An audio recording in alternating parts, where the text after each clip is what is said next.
adding $150 billion to the defense budget. There are more cuts coming, these directly from the White House. President Trump signed an executive order instructing the Corporation for Public Broadcasting to cease federal funding for NPR and PBS, saying neither entity presents a fair, accurate, or unbiased portrayal of current events to tax-paying citizens. PBS says it's exploring all its options. NPR says it, quote, will challenge this executive order using all means available. The president is also escalating his fight with Harvard University. He says his administration will revoke Harvard's tax-exempt status. Harvard called the move unprecedented, unlawful, and says it will have grave consequences for higher education in America. Aisha? Rich, thank you. The Trump administration is asking the Supreme Court to clear the way for Elon Musk's Department of Government Efficiency to be able to access Social Security systems containing personal data on millions of Americans.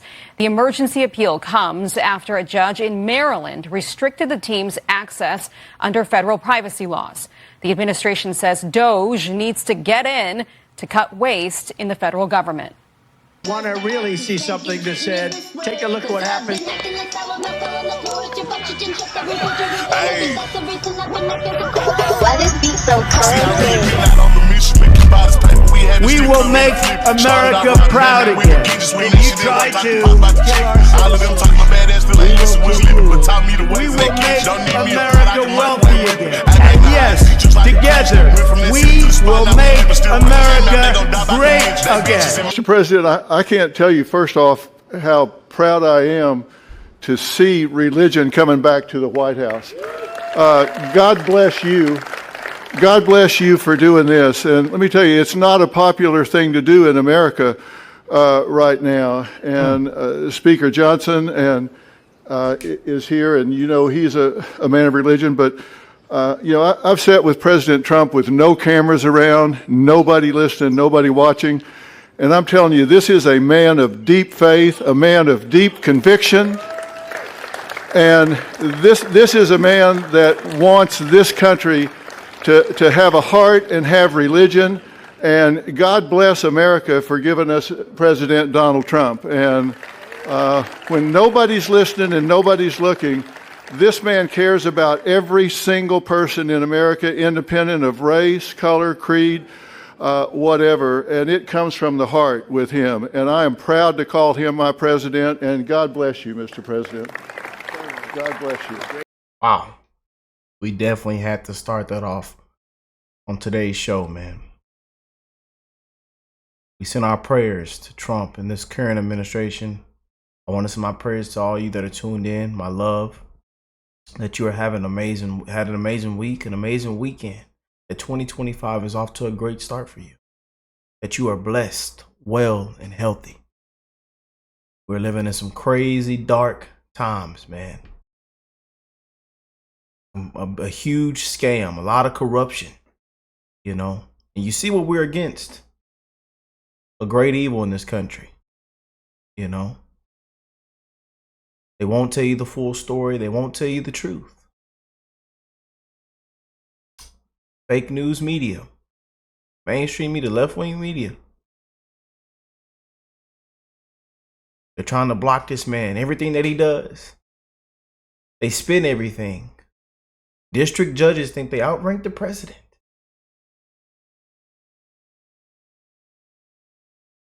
Sad, man. A disgrace.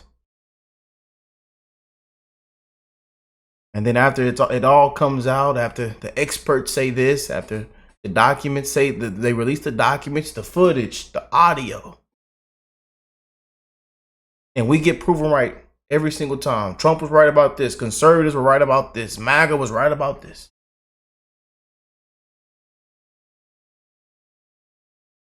And they still run these scam talking points. They still won't tell you the truth. They still come out and lie and lie and lie.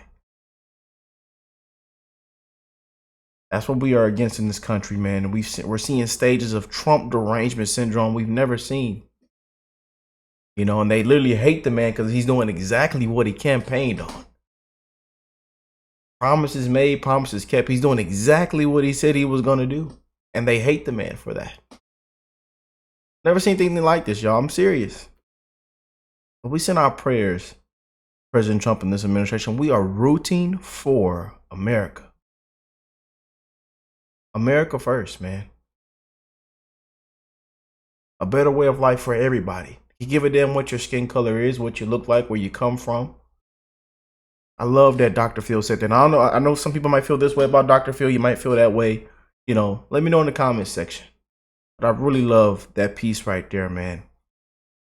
Because right now what we have in this country is complete insanity, man. People don't know right from wrong. People have no common sense. And as you can see, the left, Democrats have no common sense and told everybody to stay woke.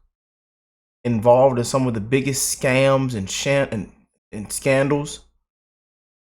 The biggest cover-ups. The biggest fraud. Massive fraud has been exposed. And that's one reason why we have Musk derangement syndrome now. Elon Musk and what the Doge team has just discovered. You know? And where your tax money is going. People got their hands in the cookie jar, theft, wasted, abused. I mean, it's honestly sad what we have in this country, man. In our government. Filthy politicians. People that ought to be walked out with their hands behind their back.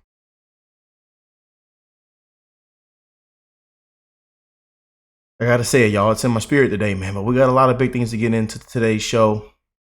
You know, but hope y'all are again had an amazing week, have an amazing weekend. Spend time with your loved ones. Sit up, relax. You know, we keeping it real, man. Religion. You know, we've been through so much, man. What we've seen this man go through, the biggest political comeback in history. You know, the fake news media won't ever tell us the truth. They won't tell us the full story. See the biggest story right now with the Maryland father. The Democrats say the Maryland father. He's not an MS-13 gang member. The tattoos are fake. It's been AI edited. You know, forget what not one but two immigration judges say. Forget what they say. Forget the documents, the audio of the wife who asked for a protection order against her own husband. The footage that comes out and shows exactly what he was doing, committing crime after crime. He's an innocent angel to Democrats. And Democrats say keep the border wide open. Yeah. You know, no common sense, man. You know, no common sense. These people can't even tell us what a woman is. It's sad, man. Can't even tell us what a woman is. What is a woman? A woman doesn't have a mushroom tip. You know?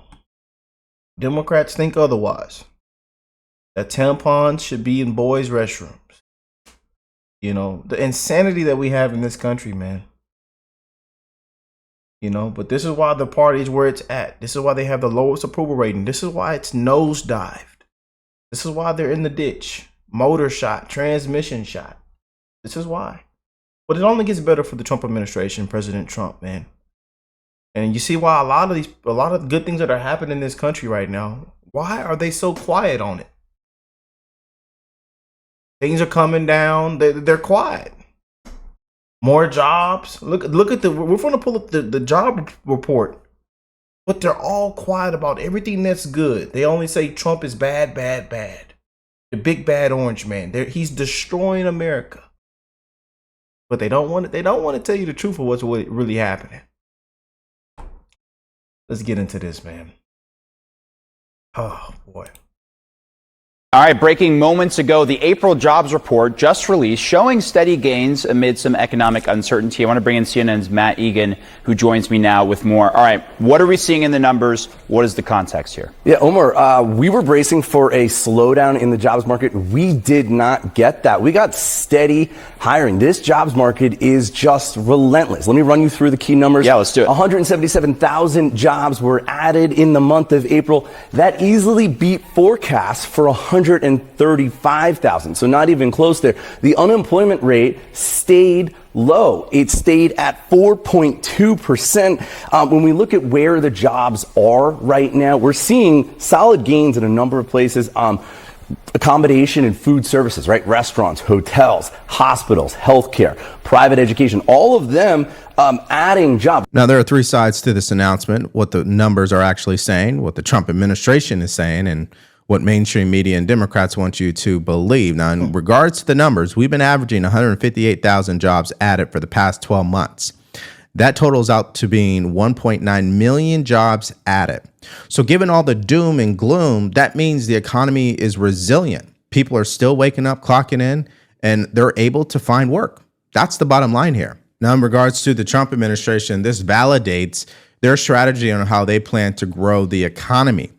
However, in regards to Democrats, believe that the reduction of the federal employee workforce is detrimental to the economy.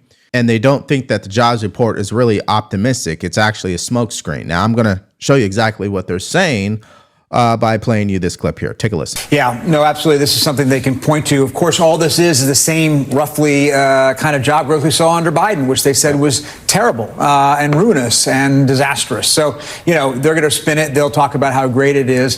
It doesn't necessarily tell us where things will go in a month or 2 months if these tariffs really do go into effect. And it's also interesting, you know, we don't know yet the full impact of all these layoffs or, you know, attempts to lay off these thousands and thousands of federal government workers, the spin-off effects that's going to have on the economy in different parts of the country, particularly even red states where there are actually government workers who are affected. Okay, let's just remove the spin from what he said. It is true that there is a level of uncertainty as how tariffs will impact the economy long term. Obviously, it's cause and effect, and we have to see that play out. Fine. But saying that we don't know how federal workers who've been laid off and how that might impact the economy in a negative way, now that is a spin. That's false. And let me explain to you why. When people are getting let go from federal workforce, they're just going to go get hired in the private sector. Now, this leads to my overall point in this first story, that Democrats are suffering a blow here because the entire narrative for mainstream media and Democrats is it's all doom and gloom. And that's why Fox Business is actually pushing back on that narrative. Take a listen. 436,000 increase in the number of people who are employed. So this is an amazing report. The number of people, the labor force participation rate rose. So this is a really strong number. I wanted to mention one other quick thing. You know, about 2 weeks ago, every headline, Wall Street Journal, New York Times, Washington Post, was, oh, the stock market is crashing. And since then, the market has been up, what, like 2,800 points. Yeah, so, well, you don't see that and by the way, I don't see headlines about that. That was the point. That was the point that Scott Bessent made. Yeah, Scott Bessent made the same point yesterday. That, you know, exactly, he made that point. This is why I like showing you guys both sides, because it's easy to get wrapped up in the emotions and the moment from mainstream media. I mean, they're really effective at scaring the heck out of people. There's no question about it, especially with this whole Republicans are going to cut Medicaid and Medicare and Social Security nonsense, but there's no receipts to actually back it up. Bottom line here, folks, is that this is great news. It proves that it's not all doom and gloom.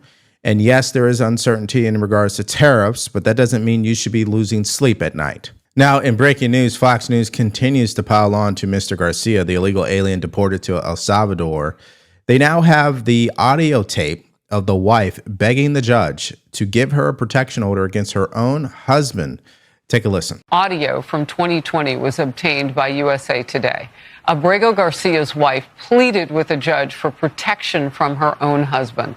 A warning, the audio is difficult for some younger viewers especially to hear. Watch and listen. He grabbed me from my hair and then he slapped me. I have pictures of the evidence, like all the bruises, because even on Wednesday, he hit me like around like 3 in the morning. He would just wake up and like hit me. He slapped me 3 times and then Democrats heroes. You know, Democrats on taxpayer dime flying to El Salvador. You just can't make this up, man. I told you, audio, the footage, I mean, the pictures, you know. They made this lady go and edit the image, the tattoos on his hand and cover it up with emojis. They made this lady go in there and edit these pictures, man. I tell you. and last week I did call the police. My sister called the police. because he hit me in front of my sister. His wife responded to the audio with the statement, "My husband was traumatized from the time he spent in ICE detention, and we were in the throes of COVID. Like many couples, we were caring for our children with barely enough to get by. All of those factors contributed to the action." I think she's a fraud. Something is fishy, or she's been compromised, and they ought to send her to El Salvador too. They say, Rick, you shouldn't have said that, sir. They say, I'm sorry, y'all. But something is fishy with this lady too, man. You know, and she up there standing with Democrats on that little podium thing. Oh, I want my husband to come back. Oh, and then they confront her live on television. She just freezes up. Ma'am, but you put a protection order out against him, did you not? And she just frees up. Which caused me to seek the protective order. Now, how much you want to bet that someone wrote that statement for her? She doesn't actually speak that way, probably doesn't even think that way. Just for the record, you have to understand that there are nonprofit far left groups who fund everything to protect illegal aliens. Whether they believe it's justified or not doesn't matter. It's the current reality in our country. So I'm not buying the statement from her. Again, this is another blow to Democrats, and this is why they have gone silent when it came to Mr. Garcia. Notice we haven't heard any of them speak on this man for probably the last few days now. And now we are going to go to the continued fallout from Mike Waltz, the former national security advisor who was fired from his position and then hours later promoted to UN ambassador, even though he's not been confirmed by the Senate. So we'll see what happens there. But Democrats still have something to say about it. And here is an example, Congressman Swalwell showing you what hypocrisy truly looks like. Take a listen. Different thing happening. Mike Waltz, former colleague of yours, he is now out. The president wants him to be the next UN ambassador. What do you think of this? You can present it as two things, right? Chaos and disaster, or Donald Trump's trying to clean up shop. What is it? Well, it was chaos and incompetence that made Americans know the name Mike Waltz, right? He put national security secrets in a group chat. He so do you think national it's good? Secrets. Do you think it's good that he's out? Yes, but when you are incompetent, you don't move someone down the ladder, you lead them off the ladder. So he should not have the important job of UN ambassador. Most people in the military or national security who did what Mike Waltz did would be surrounded by lead walls. They wouldn't be getting another job in the government. Now, before I react to Congressman Swalwell, a couple of announcements here. If you have been getting value from our channel, don't ask me. That would have been. Congressman is facing the problem of pure hypocrisy. I mean, it wasn't too long ago he was caught having sexual relations with a Chinese spy, and that's not me being partisan. That's actually what happened. But he was never held accountable. And here's MSNBC giving their 2 cents about Mike Waltz being nominated as a UN ambassador. So it's even deeper and weirder than just NATO. What we're seeing is a kind of patrimonialist, a paternalist administration where only one person makes decisions. Trump decides, Trump takes away, Trump wakes up one morning and he says mean things about Putin, and he wakes up the next morning and changes his mind. And that's very, very hard for American allies, for American partners, for American trading partners to understand and to be able to plan. They don't have anybody to talk to in this administration. They're not sure when they speak to somebody at the National Security Council, are they speaking to someone who represents the president? When they talk to someone at the State Department, is it someone who represents the president? Even the fact that Marco Rubio is now Secretary of State, acting National Security Advisor. He's also acting head of USAID, and I believe he's still acting head of the National Archives. Yes, 4 jobs. That's right. That's right. So that's not a good sign. It means that none of these institutions is being properly run or properly taken seriously, or his real leadership.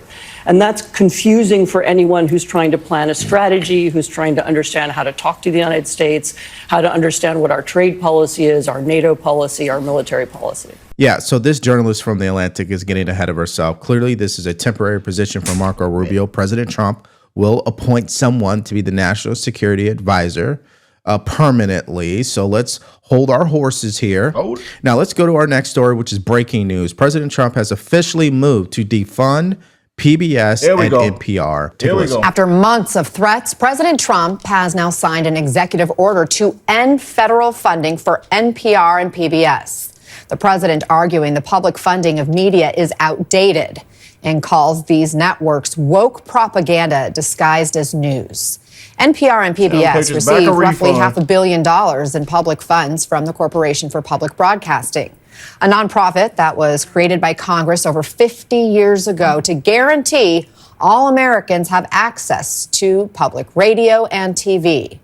This order could still be challenged in court. We'll keep you posted. Now, the White House published a full article with links and supporting documentation to prove why this is a good move. And they give example after example of how NPR and PBS, it's not even news anymore, okay? It's propaganda. And I'll just show you a couple of examples here. In 2021, NPR declared the Declaration of Independence to be a document with flaws and deeply ingrained hypocrisies.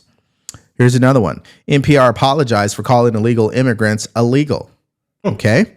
Another one. NPR featured a Valentine's Day story centered around queer animals in which it suggested that make-believe clownfish in Finding Nemo would have been better off as a female and that some deer are actually non-binary. In 2021, a PBS station aired, quote, a children's program that featured a drag queen named Little Miss Hot Mess. And we showed y'all that video and how that played out. Even Marjorie Taylor Greene going off in Congress on that situation there. I mean, a disgrace, man.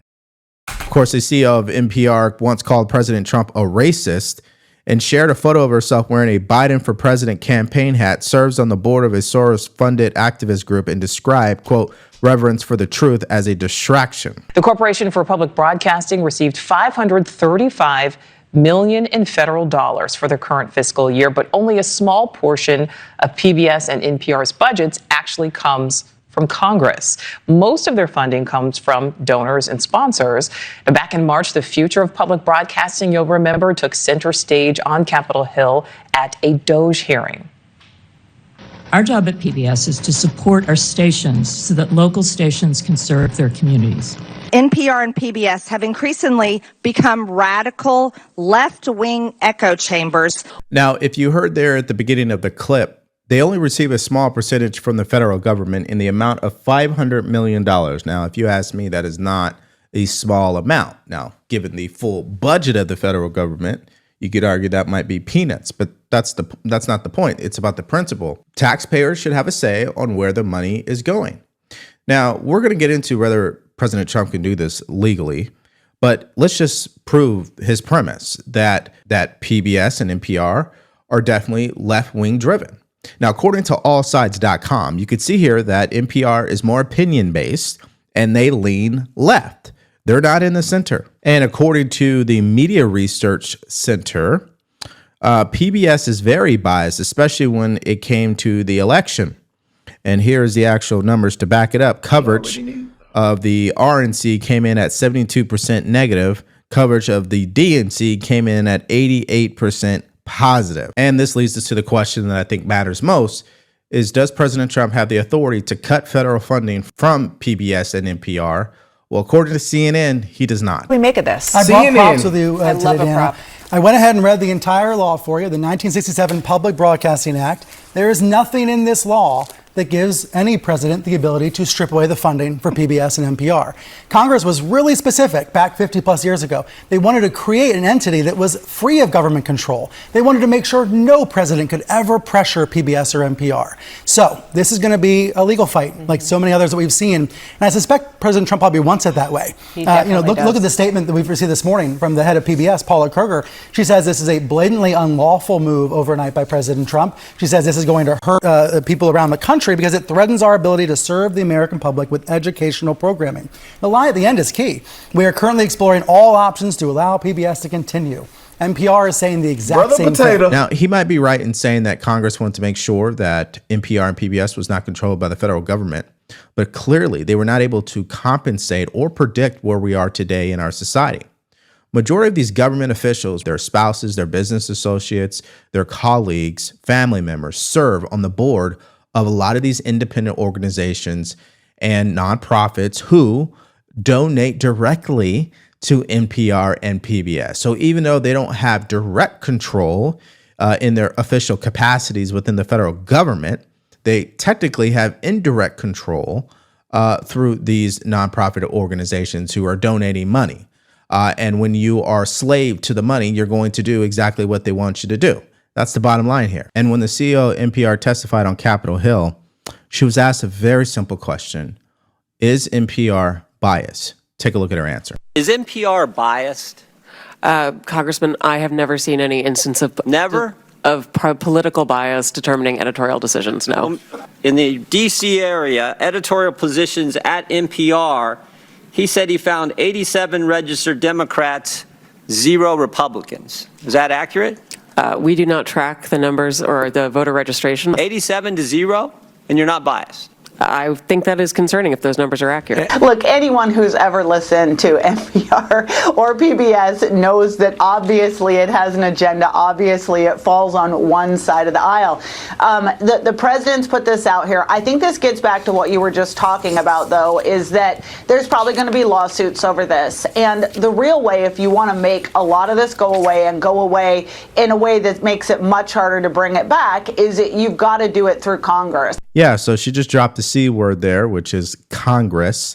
Do they actually have the backbone, the fortitude to back up what Doge, Elon Musk, and President Trump really wants to do, which is to cut a lot of the wasteful spending out of the federal government? Now, one side believes this isn't going to really make a difference because we keep borrowing trillions of dollars. Okay, but the other side says we at least need to make a legitimate effort to prove to the taxpayer that we are trying to manage their money properly. And so at the end of the day, it comes down to Congress. They are the ones who decide shut it all down, on how abolish much it. money is going to be appropriated. And so now I want to get your reaction to the jobs report that came out this morning. The fact that President Trump is officially looking to defund NPR and PBS. The audio tape of Mr. Garcia's wife pleading with the judge to issue a protection order against him because he was beating on her, allegedly. And let's not forget Congressman Swalwell's hypocrisy. Put all your comments. You just can't make this up. You just can't make this up. Did Trump actually post this? This AI? Trump stuns the world by posting a picture of himself as the next pope.